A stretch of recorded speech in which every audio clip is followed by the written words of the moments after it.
second step is we have to treat the extracted DNA with this restriction endonuclease, and finally we get the DNA fragments. Correct? Okay. Here, but I would like to add one important information, because we know the functioning, that action of a specific restriction endonuclease, so no need to explain how exactly they produce fragments, because we know everything like palindrome sequence, they bind to a specific recognition site, that is nothing but a palindrome, and finally we get a lot of fragments and then ligate it. We know that, no need of explanation. But here let us assume that I have taken a specific type of restriction enzyme here, just one example, by taking this EcoR1. Okay, and I'm just allowing this particular restriction enzyme to react with one foreign DNA. See, this foreign DNA is always taken from an organism other than bacteria, because it contains gene of interest. Correct? So you have to imagine any other DNA. It could be like human DNA. Normally human DNA is linear, right? Linear in structure, double stranded linear. But if you take the vector DNA, always the vector DNA should be double stranded but circular. Yes, right? So this is the thing.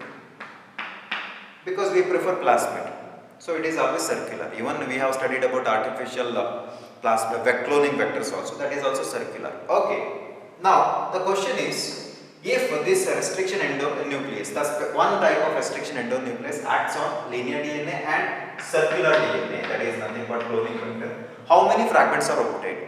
Always remember that here more number of fragments will be obtained compared to this circular DNA. Here less number of fragments. This is a very important point, you may get a question.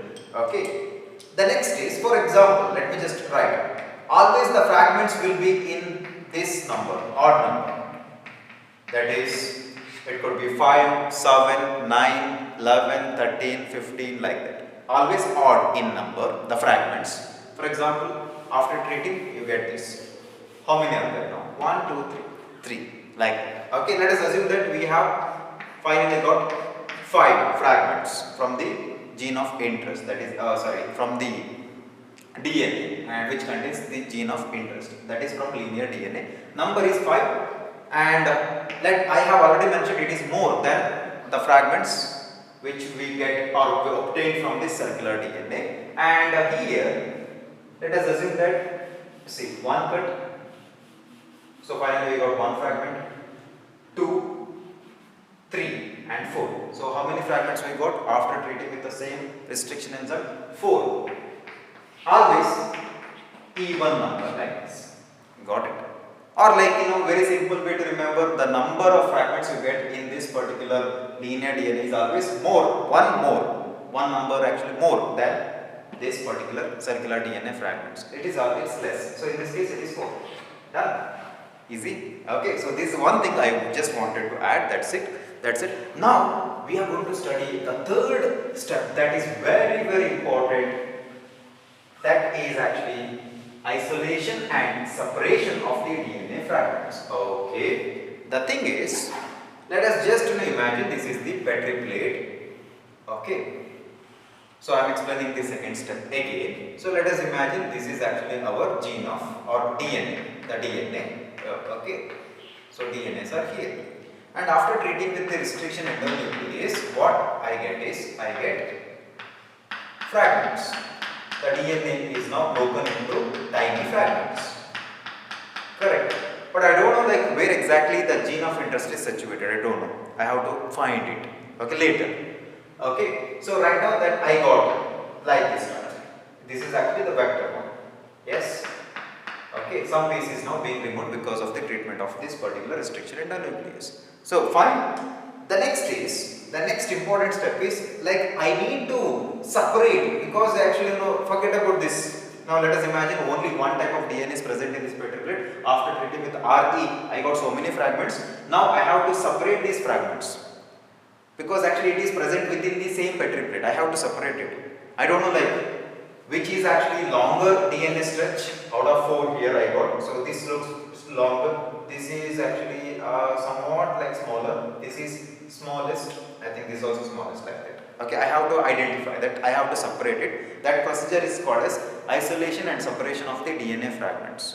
This should be done only after treating with restriction endonuclease. The method is called as gel electrophoresis. Okay. But the heading, the third step is isolation and separation of DNA fragments by a very important method called as gel electrophoresis. Electrophoresis. Very, very important. You need to draw the diagram of gel electrophoresis and explain the steps for 5 marks. Very important. And you have to remember certain steps like or terms like elution, ethidium bromide, like that. Fine. Or the movement of the DNA fragments from which particular direction to which particular direction, like that. Okay. So first we write requirements. What is required for this gel electrophoresis? What we need is this DNA fragments. Very, very important. Which is already treated with restriction enzymes and we got so many fragments. That is one important requirement. The second thing is we need a plate, a plastic plate.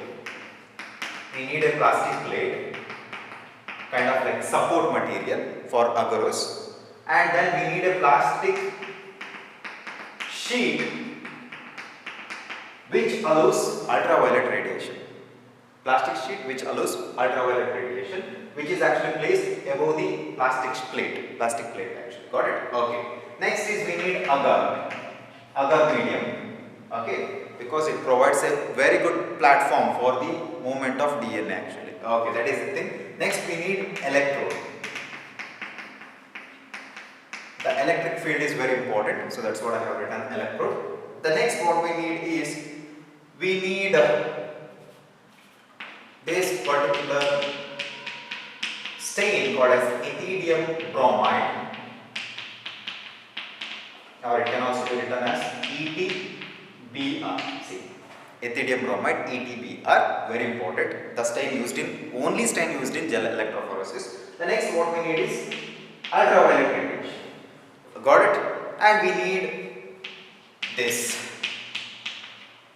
Not molecular scissors, only normal scissor. Okay, so we need all this stuff actually. So let us see how exactly gel electrophoresis is employed to separate the DNA fragments. Okay, we'll erase it, copy it.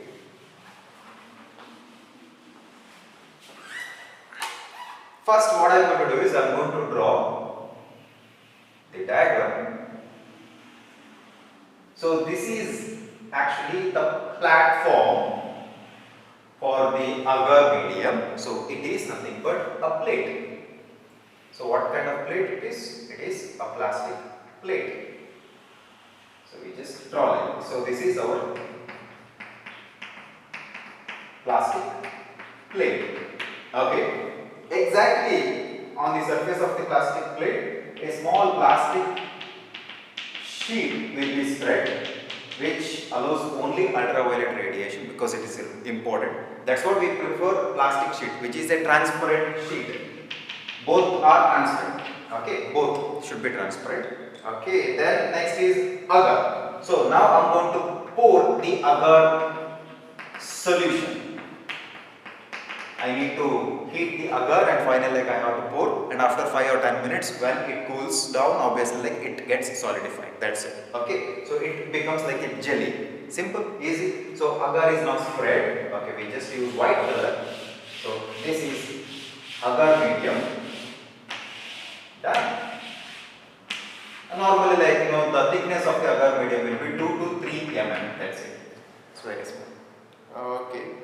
The next is actually what I do is I'm going to like cut the agar here exactly at one end here, this end. I think this is visible to you now. I have used pink blocks, and this is nothing but the wells. Wells are made using a simple punching machine, paper punching machine. Okay, 4 wells are made, and this particular direction of the plate is actually called as the cathode end. So this is cathode, which is negatively charged. Once I apply the electric field, then it becomes cathode, which is negatively charged for this electric field. Okay, and this is positively charged end, which is nothing but anode, cathode, anode. Simple. What I'm going to do is now, before I put the DNA to the wells, I have to apply electric field. Okay. So it is understood that the DNA is going to move within this agar solution or agar medium due to apply of electric field. Okay. So now what I am going to do is I'll just take a blue color and now I just pour the DNA fragments. See, this is now DNA fragments. Not a specific type of method is employed to pour the DNA fragment. Very simple. You have DNA fragments in a test tube after treating with restriction enzymes. So many are there. So I take some and put it in one well. I take some and put it in another well like that. Got it? Normally in the cathode end. Now we all know that DNA is negatively charged. Yes. When electric field is applied, what's going to happen is the DNA starts moving towards the positive side, that is anode. So this is very important now. DNA is negatively charged, very important point, and always they tend to move towards positive end. That is nothing but anode when electric field is applied.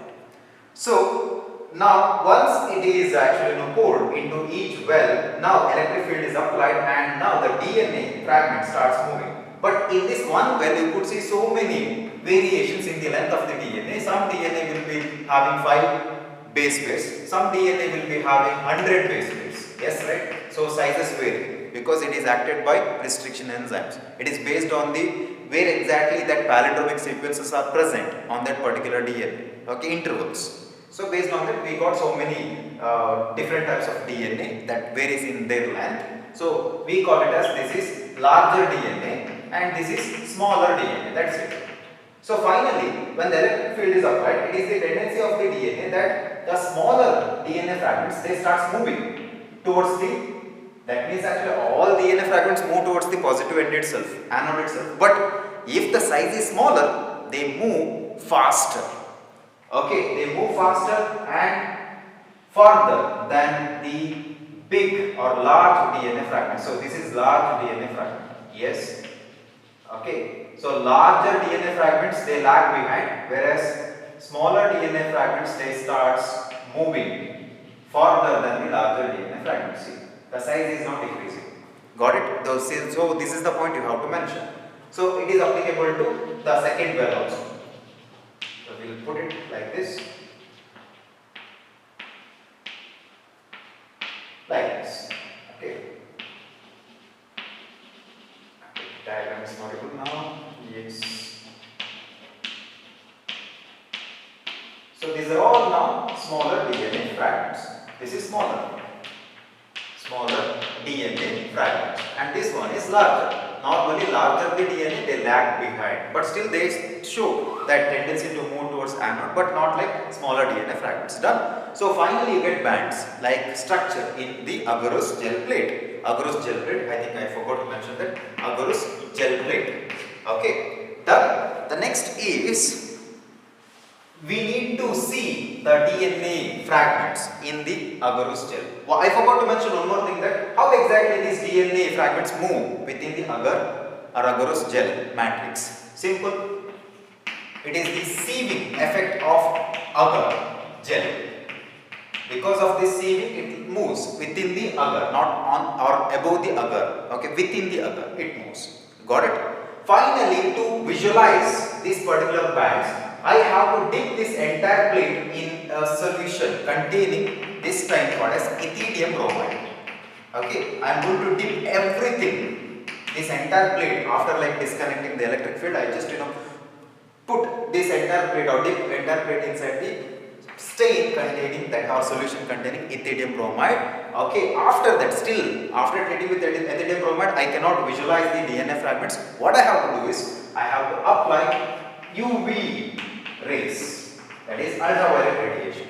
Done. So once this plate is exposed to ultraviolet radiation after treating with ethidium bromide, you are going to see orange bands, dark orange bands. Note this point, very important point. You can get this. What is the color of DNA fragments after treating with ethidium bromide and exposed to ultraviolet radiation in gel electrophoresis? Dark orange bands. In this case pink color, but dark orange bands. Note this point, very important. Okay, so this is the thing. Now what I have to do is I have to remove all these things, because have to remove this. How can I separate or remove this from the agarose gel? Simple, take a scissor or a blade, just cut this gel matrix. Cut. Got it? This is how we can separate the DNA fragments after treating with restriction enzyme. So, the process of removing this particular DNA fragments from the agarose gel matrix is called as elution. Not illusion, elution. Got it? Elution is the method of separation or removal of these DNA fragments. Very simple method, like manually. You cut it, you cut the entire agar, this one what you call gel matrix with the help of a blade. That's it. Remove it. Done. So this is all about gel electrophoresis. Simple, easy. The main principle behind it, the charge of the DNA. DNA is negatively charged. You know why? The DNA starts moving from cathode to anode when electric field is applied.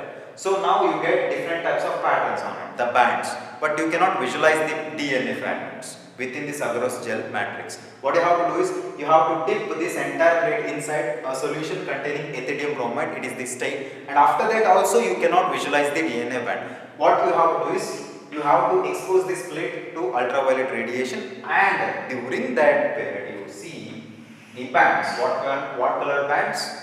Dark orange colored DNA fragments. That is nothing but DNA bands. Once you see the DNA bands, which is in orange color, just take a small blade or some scissor, whatever it is, cut this gel.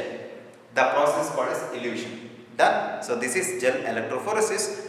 Everything comes under isolation and separation of the DNA fragments. What is gel electrophoresis? It is the procedure to separate and isolate the DNA fragments after treating with restriction enzymes is called as gel electrophoresis. Done. Simple, easy, 5 marks, don't lose it.